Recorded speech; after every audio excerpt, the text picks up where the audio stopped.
l'écriture rend le monde praticable. C'est pas qu'on le surmonte, il n'est évidemment pas question de le terrasser. Par les temps qui courent.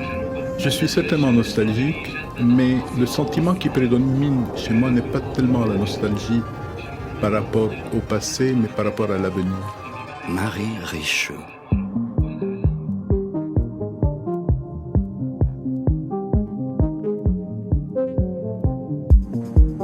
J'arrive à la station balnéaire. C'est l'automne. Le vent arrive de la mer. Personne dans les allées. Les piscines sont vides. Les terrains crevés d'herbes folles. Les blocs de bungalows sur le chemin sont vacants, désertés du spectre de leurs anciens occupants, revenus dans leur béton d'origine. Les structures de loisirs sont vaines. La station balnéaire est plus morte à l'automne que Beyrouth Ouest, un jour de combat. C'est le début de votre dernier livre, Oliver Reue. On n'entend pas ici, mais chaque phrase va à la ligne pour composer aussi bien un paragraphe qu'une strophe de poème ou le chant d'un texte épique. D'emblée s'y côtoient plusieurs imaginaires, celui de la guerre et des combats, celui du bord de mer où des bungalows abritent des familles, dont celle du narrateur, qui vit avec sa mère et sa sœur, devenu à 13 ans l'homme de la maison. Les quelques années d'adolescence qui le séparent de son exil du pays en guerre nous sont ici rendus dans un mélange de confusion et de précision. Un mélange de vie, en fait. Chant balnéaire apparu aux éditions Alia, et c'est le prétexte à notre invitation. Bonsoir à vous, Oliver Reue. Bonsoir. Soyez le bienvenu. On n'entre pas du tout dans ce texte avec la nécessité de le situer, j'ai envie de dire même pas géographiquement, même si Beyrouth est évoquée. Pas non plus d'un point de vue chronologique. Et pourtant, c'est la première question que je m'apprête à vous poser. Peut-être quand même pour teinter le reste de notre conversation et donner une couleur aux voix de celles et ceux qui vont apparaître, au corps de celles et ceux qui vont apparaître dans ce texte. Alors, on est où, quand et comment par rapport peut-être à votre parcours à vous ? On est à partir de entre 85 et 90, à une vingtaine de kilomètres au nord de Beyrouth, donc dans la région chrétienne. Dans une station balnéaire, en fait, dans l'imaginaire français, ça renvoie plutôt à Biarritz ou Arcachon. Là, en réalité, c'est quelque chose de beaucoup plus petit. C'est 3-4 immeubles agglomérés avec des piscines et un accès à la mer et des terrains de tennis, quoi. Donc, c'est pas exactement le même imaginaire qu'une station balnéaire en France. C'est plus resserré. C'est plus resserré, mais je voulais quand même maintenir cette ambiguïté, en fait. Et que beaucoup de ces stations balnéaires, il y en avait peut-être une dizaine sur la côte, ont été construites pour la plupart pendant la guerre, de manière un peu sauvage. Évidemment pour des raisons de tourisme, de loisirs, quoi, mais aussi pour accueillir les déplacés de guerre. Tout de suite, c'était prévu pour tel. Oui, c'est-à-dire que quand j'ai consulté les archives des années 70-80, des journaux sur place, il y avait souvent sur la une des journaux, en même temps que des articles consacrés à la guerre, des petits encarts publicitaires pour des stations balnéaires avec des offres promotionnelles pour l'achat de bungalows, etc. Donc nous, comme on a été chassés, on a été obligés de partir de Beyrouth Ouest en 85, puisque je suis de nationalité allemande et que c'était la période où les Occidentaux commençaient à se faire enlever, et qu'on a reçu des menaces, donc on a été obligés de partir, et c'est un peu le lieu qu'on a improvisé, en fait, et on y est resté pendant 5 ans. Et on changeait de bungalow tous les 6 mois, parce que c'était en fonction des saisons hautes ou basses, les prix changeaient évidemment. Et chaque déménagement de bungalow était aussi une transformation de la relation à l'espace, en fait. L'été c'était exigu, l'hiver un peu plus grand, quoi. Pour des questions financières, en fait. Oui. Et on a en 89, pendant 3 ou 4 mois, on a été obligé de changer de station balnéaire, parce que celle où on était trop proche du port de Jounieh, qui était un port militaire, en fait, et de plaisanciers, qui était trop bombardé par l'armée syrienne, donc on a été obligé de se déplacer un tout petit peu. Voilà. On va y revenir peut-être quand on va plonger plus précisément dans la construction, dans l'écriture du texte, mais vous dites d'emblée, Oliver Reue, je voulais garder cette ambiguïté en utilisant le mot station balnéaire, et c'est ce qui fait qu'on entre dans ce texte un peu à sa guise, avec ses propres images, son propre imaginaire, peut-être fort lointain, des blocs de béton réels que vous avez fréquentés de 85 à 90 au Liban. Est-ce que cet aspect quasi abstrait ou presque, j'ai envie de dire, bungalow pour lecteur, quoi. C'est-à-dire C'est-à-dire c'est open à ce qu'on va nous y mettre et quelque chose qui, je sais pas, parle du texte ou parle de ce que vous aviez envie de faire avec ce texte-là. Oui, dans la mesure où cet espace, disons, de flottement presque visuel entre le mot station balnéaire en France et ce dont je parle moi, en fait, donc est presque à lui seul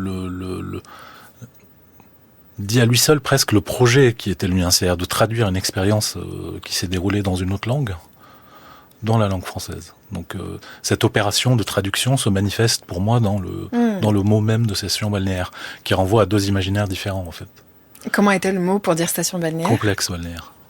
Or le mot complexe me paraissait trop restreint peut-être.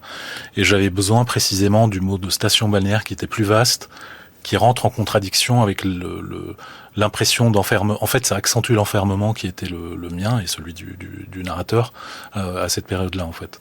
À quel moment avez-vous commencé ce texte ? Il y a déjà dans Un peuple anti, c'est un roman que j'ai publié en 2009, quelques passages qui se passent dans la station balnéaire, mais qui n'étaient pas nommés, le pays lui-même ne l'était pas. C'était un roman, donc un texte de fiction. Disons, ça fait 20 ans que j'essaye d'écrire sur ça. Mais le texte en lui-même a commencé en 2018. Donc j'ai mis 5 ans à le faire. Et quand vous dites ça fait 20 ans, c'est parce que c'est un texte qui est une entreprise particulièrement difficile ? Ou parce que simplement il fallait du temps pour arriver jusque lui ? Les deux. C'est que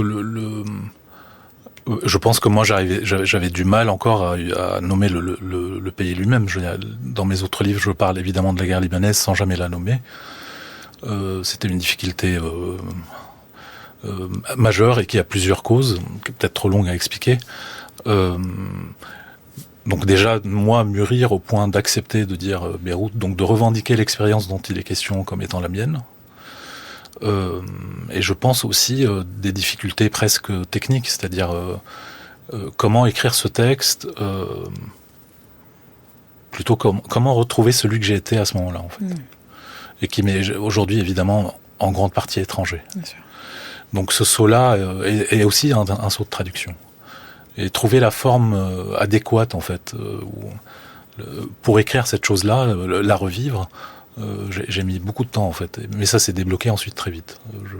Je crois que l'usage du présent m'a libéré beaucoup des obstacles d'écriture.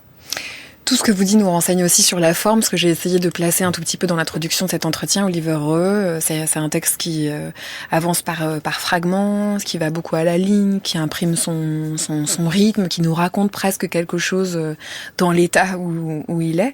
Thomas Bernhard, c'est une figure littéraire que vous évoquez souvent. On va l'écouter dans une archive de 1986. Je passe pour ce qu'on appelle un écrivain sérieux. Comme Béla Bartók passe pour un compositeur sérieux. Et cette réputation fait tache d'huile. C'est en réalité une très mauvaise réputation. Cela me met absolument mal à l'aise. D'un autre côté, je ne suis pas non plus ce qu'on appelle un auteur gai.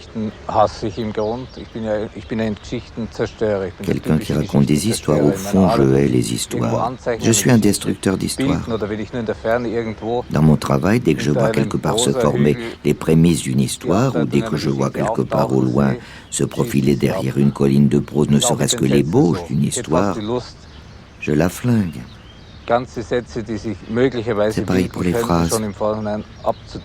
J'aurais presque envie de dégommer à l'avance toutes les phrases entières qui seraient susceptibles de se former. Il ne doit rien y avoir d'entier, il faut le réduire en morceaux. Quelque chose de beau, de réussi et de plus en plus suspect. C'est une erreur aussi d'écrire dans un livre ce qu'on appelle un chapitre vraiment jusqu'au bout. Et c'est une erreur d'écrire le livre lui-même jusqu'au bout.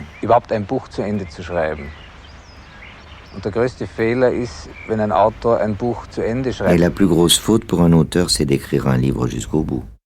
Bon, c'est aussi génial que drôle, oui. que destructeur pour la langue et en même temps tellement constructif aussi, ou constructeur, donc une archive de Thomas Bernhard. Je hais les histoires, dès que je vois une phrase qui tient debout, j'ai envie de la flinguer. L'erreur, c'est d'amener un livre jusqu'au bout, un paragraphe jusqu'au bout, une phrase entière. Oliver Roe, qu'est-ce qui vous intéresse dans ce qui est dit là et qui rejoint un peu de l'expérience d'écriture de Champs balnéaires? Vraiment l'archivé, hein. Bon, est incroyable parce qu'il est toujours aussi drôle à entendre. Et ce qui est très drôle, c'est qu'il parle, il parle presque comme il écrit, quoi. C'est très troublant.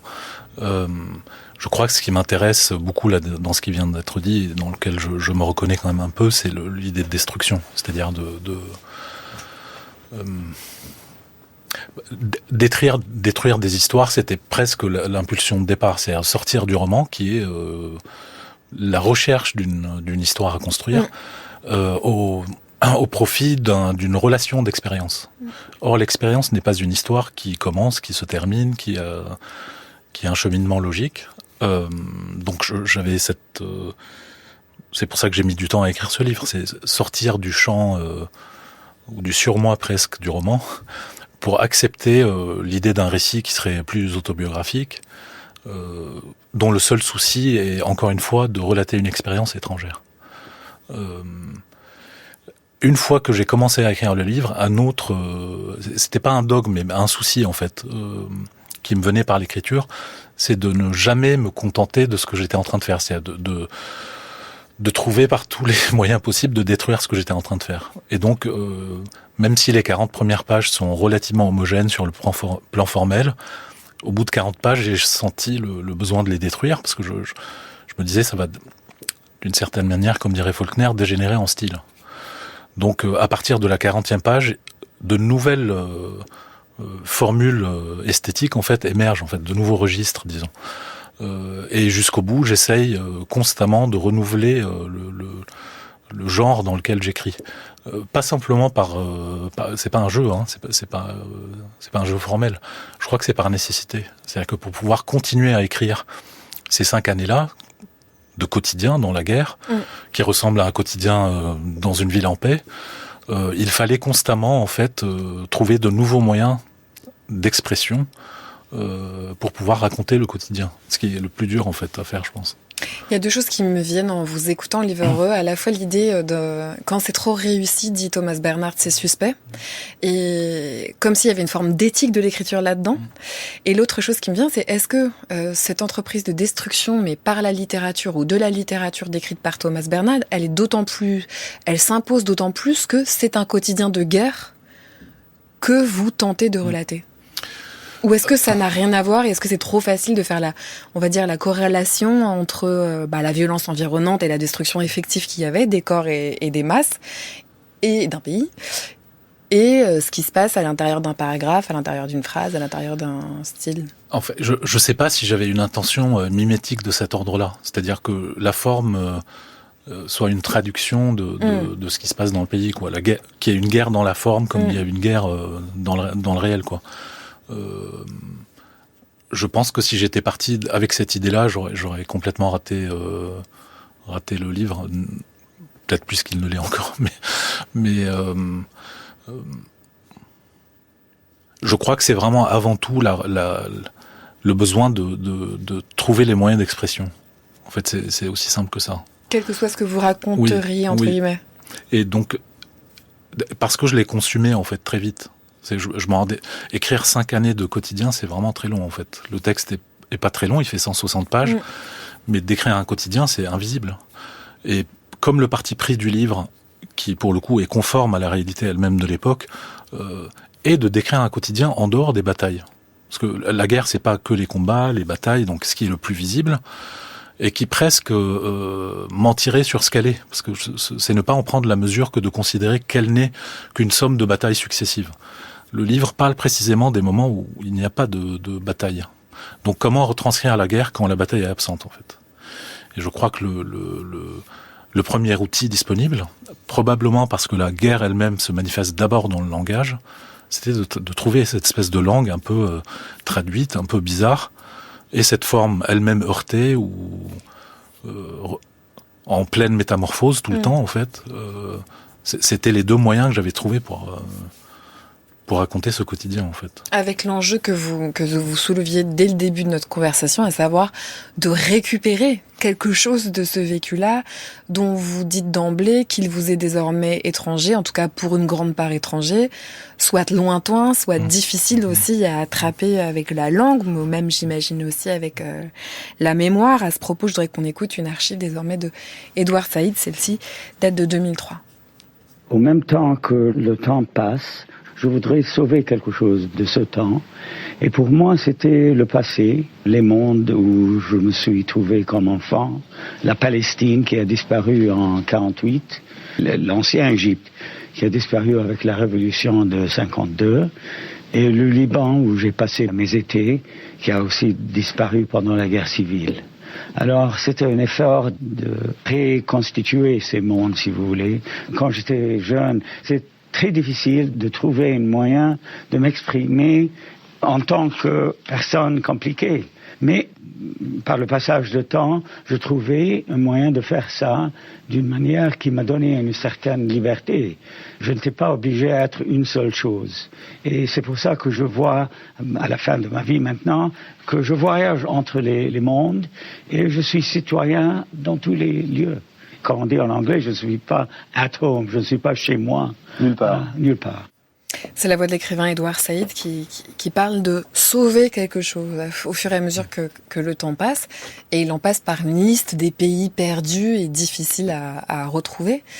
Alors comment ça s'est passé concrètement pendant ces années d'écriture ? D'ailleurs, vous avez dit 5 ans d'années d'écriture pour relater 5 ans de quotidien, Oliver Rowe, pour sauver quelque chose. Et est-ce que c'est le bon mot, sauver quelque chose ? Le vocabulaire le mot de sauver appliqué à la littérature me gêne un tout petit peu. Par contre, ce qui est très pertinent dans ce que vient de dire Edouard Saïd,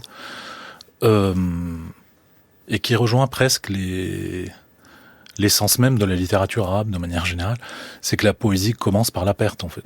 Si on n'a rien perdu, on chante pas en gros. Donc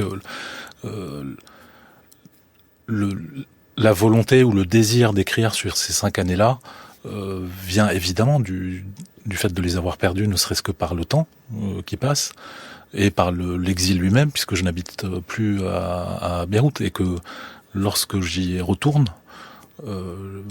la guerre elle-même fait l'objet d'une espèce d'opération étrange qui cherche à la constituer en interdit et en spectre en même temps. Et est-ce qu'il fallait composer précisément avec ce qu'on fait de la guerre, ici ou là d'ailleurs, au Liban ou partout ailleurs où elle est racontée cette guerre-là, et justement être en mesure de retrouver ce que vous faisiez de la guerre, ou ce que ça vous faisait à vous, ou ce que ça faisait avec au corps ou au cœur du narrateur une fois que vous aviez trouvé sa voix. Vous voyez ce que je veux dire ? Comme si, est-ce que vous avez dû vous débattre avec ce qu'on raconte de ces 5 années-là ? Oui, de manière générale, se débattre avec les représentations de la guerre en littérature, et même ailleurs, dans le cinéma ou dans le journalisme.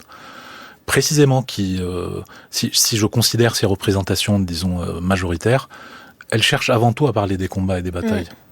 Or là, je raconte une adolescence finalement qui ressemble à une adolescence en France. Il y a du foot, il y a de l'amour, il y a de l'attente, il y a de l'ennui, il y a une mère, il y a une sœur, enfin...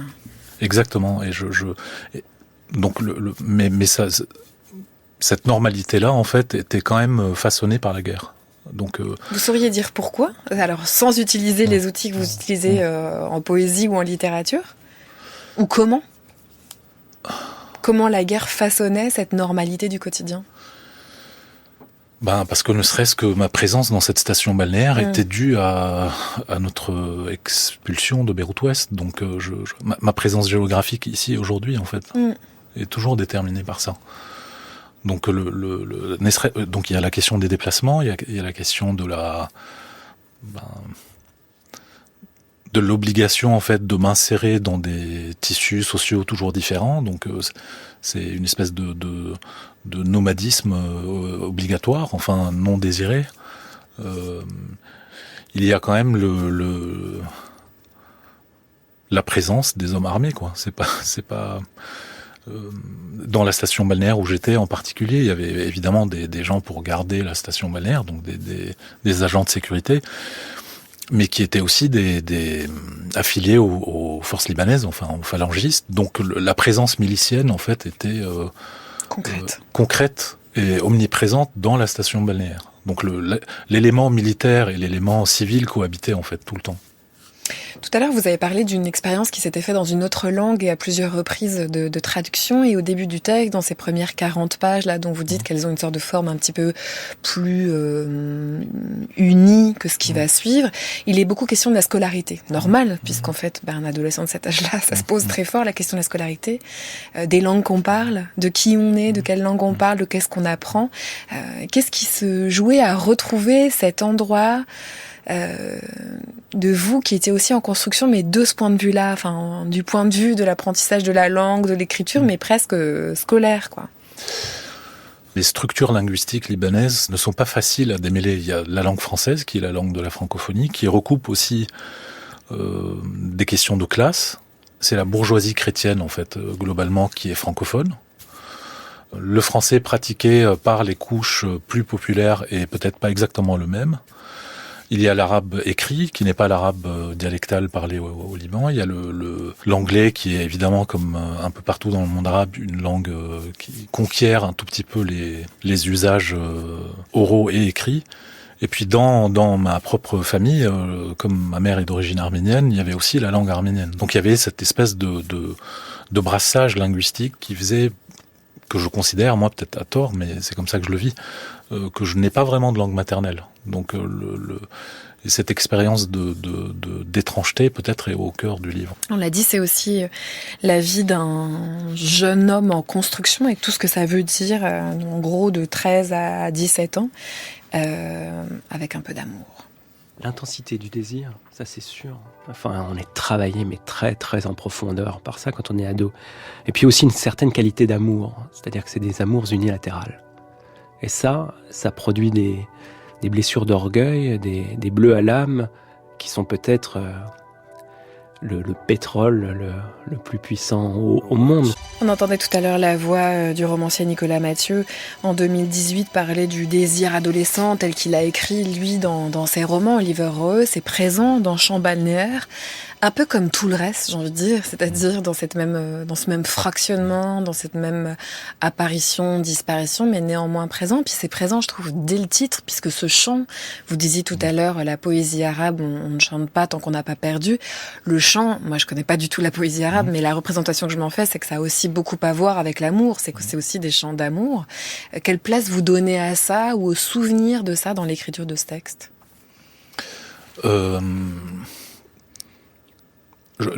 C'est très compliqué d'écrire sur l'adolescence sans aborder la question du désir. Donc c'est précisément à l'adolescence qu'il commence à se former et qu'il est en transformation constante en fait. Et c'est ça qui m'intéressait. C'est un désir qui brûle tout le temps, donc qui n'est pas encore dans la propriété. Et je trouve que la grandeur de ce désir, c'est qu'il persiste précisément dans un contexte qui lui est défavorable. À savoir la guerre. Oui.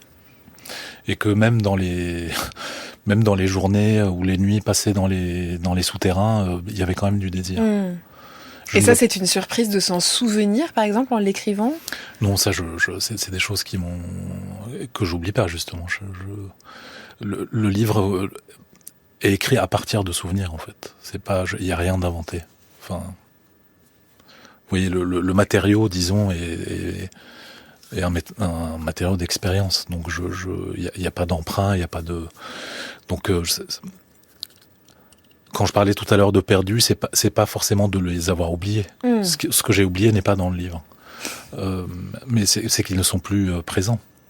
C'est-à-dire que vous pouvez même plus le rattraper par la littérature et l'atteindre, quoi. Non. Et le but du livre, c'est peut-être d'essayer non pas de leur faire un monument, mais au moins une évocation, quoi. Pour reprendre le fil de ce que vous dites à propos du contenu autobiographique, dès lors qu'ils existent maintenant dans cette forme-là, donc néanmoins transformés avec la métamorphose de la langue, etc., Oliver Rowe, est-ce que ça change leur place ? C'est-à-dire, vous dites leur faire un monument, mais est-ce que ça les transforme ? Est-ce que ça les déplace, ces fameux souvenirs ? Est-ce que vous les mettez, je sais pas, ailleurs dans votre tête ? Est-ce que ça leur donne un nouveau statut ?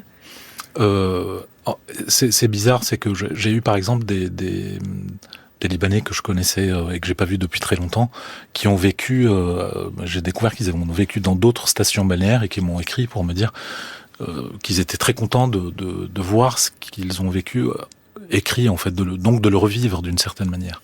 Je crois que c'est ce désir de revivre ces années-là pour ma génération n'est pas quelque chose de négligeable.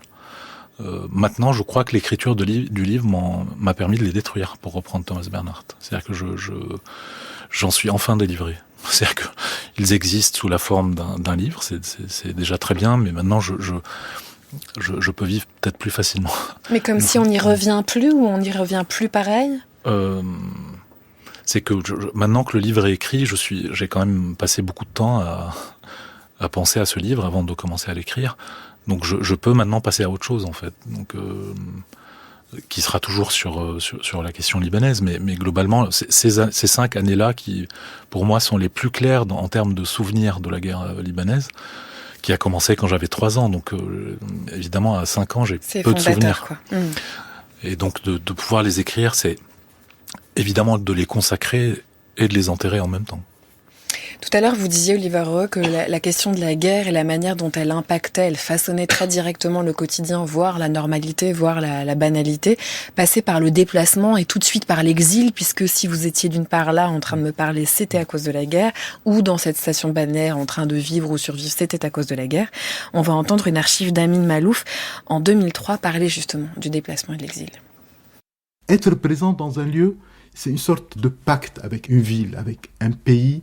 C'est un lien spirituel qui fait que on ne sent plus que c'est un lieu interdit, que c'est un lieu totalement fermé ou totalement interdit ou totalement étranger. À ce stade de ma vie, ma seule préoccupation réelle est d'avoir un lieu pour écrire. Et donc je ne choisis mon lieu de résidence qu'en fonction de cela. Je sens qu'en France, j'arrive à écrire. Quelquefois à Paris, et souvent mieux loin de Paris, dans des lieux plus calmes, en Vendée notamment. Et de ce point de vue, je suis certainement devenu sédentaire. Je n'éprouve plus le besoin de voyager que j'éprouvais quand j'avais 20 ans ou 30 ans, jusqu'à 35 ans. Je sens que tout le temps qui me reste à vivre est pour moi un temps d'écriture. Que l'idée aujourd'hui de quitter un pays pour aller s'installer dans un autre, mais assez étrangère. Je dois avouer aussi que je n'ai pas quitté le Liban de gaieté de cœur, c'est-à-dire je n'étais pas quelqu'un qui était a priori destiné à émigrer. Et d'ailleurs, même si autour de moi, dans mon village, dans le pays, beaucoup de gens sont partis, je viens d'une lignée où l'on ne part pas. La preuve, c'est que j'étais encore au pays. Ça veut dire que mon père, mon grand-père, mon arrière-grand-père et tous les ancêtres qui les ont précédés, depuis le 15e, 16e siècle, étaient dans ce même village, quasiment dans la même maison. Donc j'aurais parfaitement pu rester au même endroit et probablement écrire dans la maison où est né mon arrière-grand-père s'il n'y avait pas eu la guerre.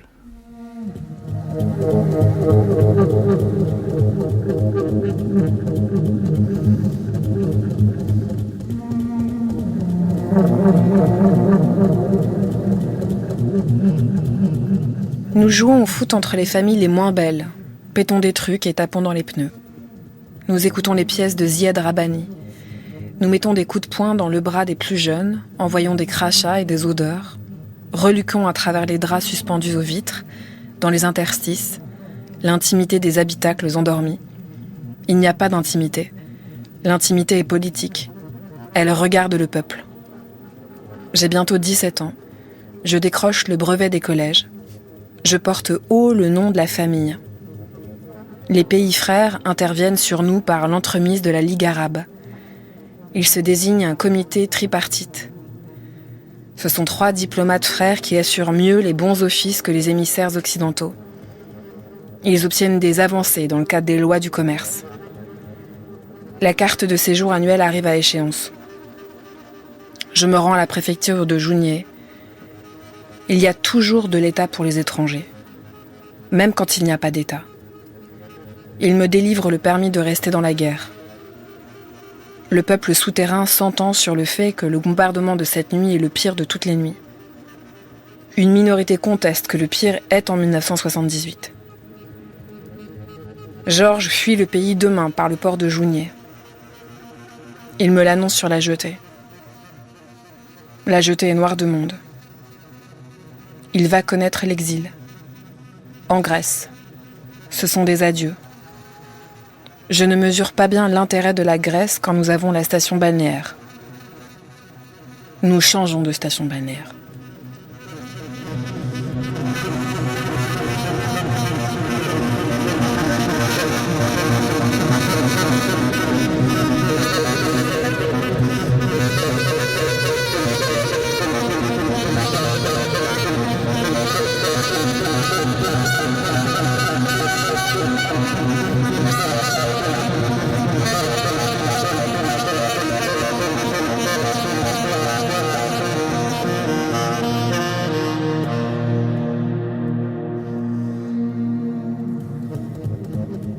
C'est un extrait de votre texte Champ balnéaire, Oliver Reux, et juste avant l'archive La voix de Amin Malouf dans les entretiens à voix nue qu'il donnait pour France Culture en 2003, où il parle de ses déplacements aussi successifs, de la nécessité de trouver un lieu, et puis la question de l'exil ou de repartir, elle se représente à la fin du texte, ici et puis plus tard, comme s'il y avait aussi dans le texte en lui-même une manière de... Tout à l'heure, vous parliez de la métamorphose de la langue, mais... L'idée de dire qu'il y a rien qui reste pareil, en tout cas que tout est précaire en fait, même un bungalow. Et c'est peut-être pour ça que la phrase s'arrête, ou c'est peut-être pour ça que vous revenez à la ligne, Oliver. Oui, en fait, il y a pas de, il y a une instabilité, une discontinuité chronique en fait dans une guerre civile de manière générale et dans la manière dont moi j'ai pu la vivre, puisque j'étais pas le seul, hein. Il y a eu 1 million de déplacés intérieurs, hein. Donc par la multiplication des déplacements pendant la guerre et même à l'intérieur de la station balnéaire, comme je vous l'ai dit en introduction, c'est que en changeant de bungalow en fonction des saisons. Quand on a quitté Beyrouth, on avait juste des valises, quoi. Vous voyez, c'est une vie délestée de tout ce qui de son passé, de ses objets, donc l'idée de trouver un point fixe en fait dans l'existence me paraît extrêmement compliqué, quoi. Donc et j'ai l'impression que depuis le départ de Beyrouth Ouest en 1985, je n'ai pas retrouvé de point de fixation, quoi. Et peut-être que c'est pas important en fait. Je ne sais pas si c'est nécessaire. Et quand Amin Malouf dit finalement, la seule question qui se pose pour moi aujourd'hui, c'est de trouver un endroit où c'est possible d'écrire. Ça vous parle ? Oui, parce que évidemment, j'aimerais vous dire que le vrai territoire, c'est celui de l'écriture. Mais je crois que l'idée enfin, il faut avoir un territoire pour se projeter, en fait. Donc c'est très compliqué. Et l'écriture telle que moi je la pratique ne me permet pas de fonder, puisque je m'emploie à détruire constamment. Donc vous voyez, c'est pas, je ne me construis pas un foyer de substitution par l'écriture. Oui, donc vous aimeriez me le dire, mais en fait c'est pas du tout le cas. L'écriture, c'est pas un territoire pour vous. Non, c'est un moyen de fuite. Donc pour rester justement en mouvement. C'est pas la constitution d'un territoire, c'est le contraire. Je le dis dans le texte, hein, je dis que la phrase est un moyen plus sûr en fait pour fuir. Donc c'est ce qui me permet de rester le plus libre peut-être possible. Il n'y a rien de solide qui se bâtit. Tout à l'heure, je regardais la liste des livres que vous avez publiés depuis le début des années 2000. Ça ne construit pas pour vous quelque chose? Peut-être si, mais pas... mais comme des excédents, en fait. Vous voyez, c'est pas ce que j'ai visé d'emblée. Je me rends compte, par contre, que mon premier livre a été la matrice de tous les autres. C'est-à-dire que Que c'est défaut d'origine. Oui, défaut d'origine. Il y a déjà tout ce que je vais écrire après. En l'écrivant, je ne me disais absolument pas ça. Mais je me rends compte que j'écris quand même pour l'essentiel ce que j'avais déjà énoncé de manière imparfaite, évidemment, dans mon premier livre.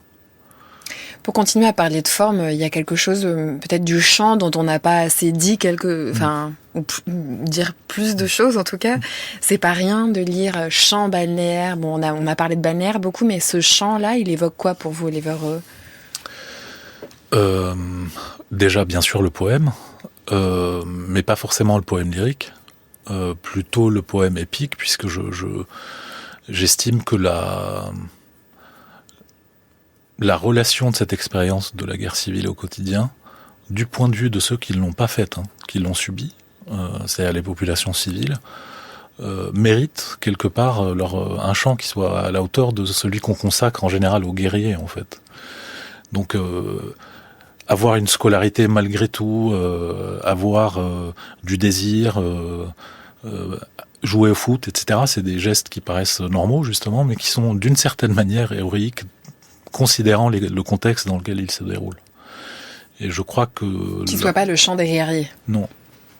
Et que la perte dont on parlait tout à l'heure, c'est pas un monument aux soldats inconnus, en fait, vous voyez, c'est le contraire. C'est un chant de vie, en fait, pour ceux qui ont résisté à cette chose-là qui était une guerre civile de 15 ans. Donc c'est très long. Mais au sens de résister, c'est-à-dire trouver la possibilité de vivre encore ? Oui. De continuer de vivre par une espèce d'organisation de vie improvisée constamment et qui tient du miracle, je veux dire, d'avoir échappé à la mort, c'est juste du hasard complet. Mais au moins on aura mérité d'échapper à ça. Et ce hasard ou cet héroïsme, je ne sais pas, mérite d'être chanté, en fait. En vous écoutant, et alors que je l'avais pas du tout fait ni à la lecture ni pendant la préparation de cette émission, je pense quand même à l'Ukraine, ou enfin peut-être à toutes les autres guerres qui ont lieu en ce moment, mais est-ce que le fait de publier un texte comme celui-ci qui relate un quotidien intime, on va dire entre guillemets normal dans la guerre, a un écho tout particulier quand on sait que oui, en Ukraine, en fait, une vie continue, on oublie, ou peut-être c'est impensable, ou peut-être c'est difficile à se figurer. C'est très difficile à se figurer. Je pense que c'est très important d'essayer de se le figurer quand même. Parce que si on regarde aujourd'hui l'Ukraine uniquement sous le mode de la destruction guerrière et de ne pas voir que dans les souterrains, il y a une vie qui se poursuit, c'est que la guerre aura gagné, en fait. Donc Je pense à un témoignage, par exemple, là, qui me revient à l'instant, mais d'un jeune homme sur le front qui parlait de son inscription à la fac. Et moi, je me disais, ok, donc... Et en fait, les premières années de la guerre civile, par exemple, il y a beaucoup de jeunes bourgeois chrétiens qui allaient à l'université le matin et qui, l'après-midi, se pointaient aux barricades ou tenaient des positions de combat. Donc, oui. Et encore, c'était pas une armée régulière qui les enrôlait, c'était une milice. Donc, la confusion, en fait, des deux est essentielle à maintenir. Voilà. Il faut pas séparer le militaire du civil, j'allais dire. Oui, c'est ça. C'est comme s'il y avait une sorte d'élargissement dans la possibilité, dans la nécessité de décrire la guerre par ce texte-là, Oliver Rowe. C'est-à-dire comme si le spectre de ce qu'on entend sous le mot guerre, qui est quelque chose à quoi vous avez beaucoup réfléchi, je pense à un autre texte écrit en duo avec Jérôme Ferrari, publié chez un culte, ça arrivait aussi à l'idée que décrire la guerre, c'est ne pas faire l'économie de cette autre géographie de la guerre qui est ces gens qui vivent pendant que d'autres se battent, quoi. Et qui se battent peut-être aussi à leur manière. Non, je sais pas si vous diriez ça comme ça, ouais. Si, bien sûr. C'est pour ça que le texte est écrit à la première personne et au présent. C'est que la violence, précisément, contamine la totalité de la population, alors même qu'elle lui résiste. Et je crois que d'élargir le spectre de la guerre, c'est aussi élargir celui de la vie. Donc, Par exemple, dans le texte, je raconte l'exiguïté spatiale dans laquelle on vivait. Ma mère, ma sœur et moi. C'est un fait de guerre, en fait. C'est pas un fait familial, c'est un fait de guerre. C'est la guerre qui nous a amenés à cet endroit-là. Vous voyez, même le changement des prix dans la saison haute ou basse dépend aussi des déplacements de guerre. Donc en fait, c'est très compliqué de... Donc si on doit écrire l'histoire de la guerre, même si on n'est plus côté littérature, vie, en fait. Ouais, c'est ça, et qu'on est au côté de l'histoire, de la raconter au sens de l'histoire, ça rajoute des aspects qui d'habitude ne sont pas dits. Oui, tout à fait. C'est l'enrichir d'une certaine manière. Champs balnéaires, c'est le titre de ce texte publié aux éditions Aya. Merci beaucoup, Merci. Oliver Roy. Merci.